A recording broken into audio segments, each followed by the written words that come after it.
also, who said you can't pray throughout the day?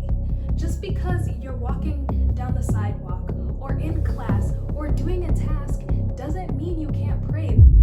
Hello everyone, it is so good to be back, and you guys already know what season it is. It is back to school season. So the first video of the series is gonna be how to keep your relationship with God strong throughout the school year. Guys, I get it. I'm in college. I know the struggle of trying to have a strong relationship with the Lord, but also being so consumed with studying, schoolwork, and extracurricular activities. There's so much that goes on. So without further ado, let's get into this. The very first tip, and probably one of the most important ones, is to set time aside to spend with the Lord each day in the morning. Even if it's just a few minutes, those few minutes count.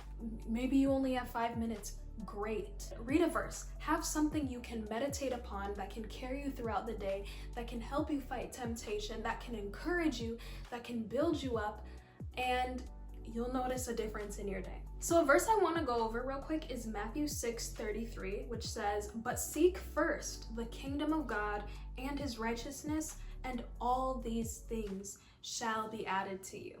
What do we do first? Seek first the kingdom of God and his righteousness. So the first thing we should be doing when we wake up is seeking the Lord first. And then as a result of that, everything else will fall into place. I remember especially in high school, oh my goodness, it was so busy and we had so much homework. But I always remembered how important it is to prioritize spending time with the Lord. Some days, if maybe I didn't study for a test, I would end up going to class and then the teacher gives an extension.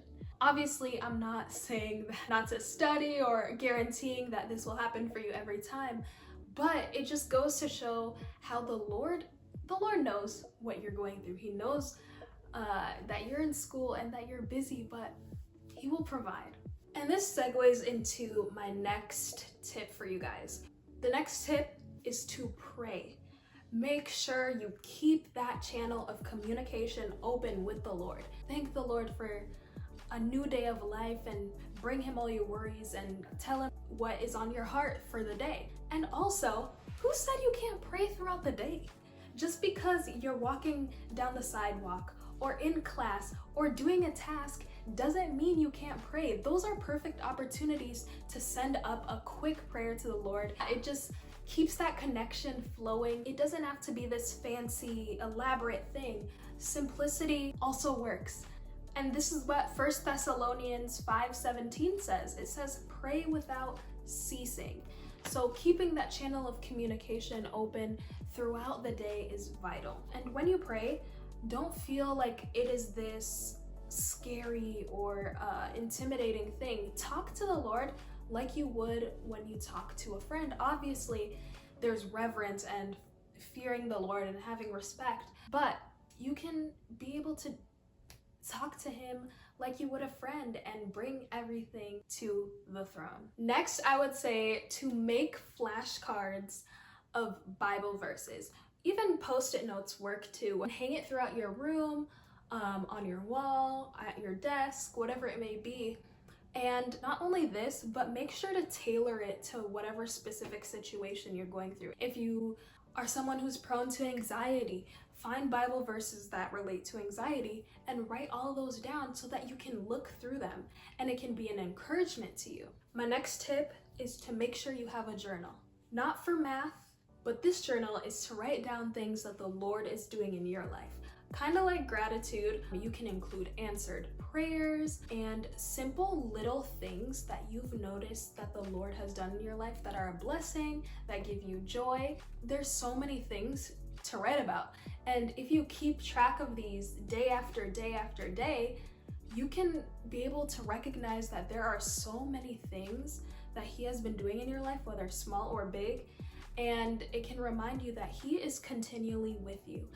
And also, if you didn't write those things down, you may have forgotten about it. So this is a great way to keep reminding you about how the Lord loves you and is with you continually and always. A journal is also really good because you can write down prayer requests. Once you write down prayer requests, you can look back throughout the school year and see how the Lord has answered your prayers. Make sure to surround yourself with Christian community. Okay, so this past school year, I decided to start something called a life group. It's also similar to a Bible study. Basically, we went through a book on the topic of prayer and people could sign up. And I experienced such growth in my spiritual life. I drew closer to the Lord, and not only that, I was able to do it with other people who are like-minded, who are interested in spiritual topics, who also want to grow in their spiritual lives. And that was just such a big blessing to me because that's something I was looking for.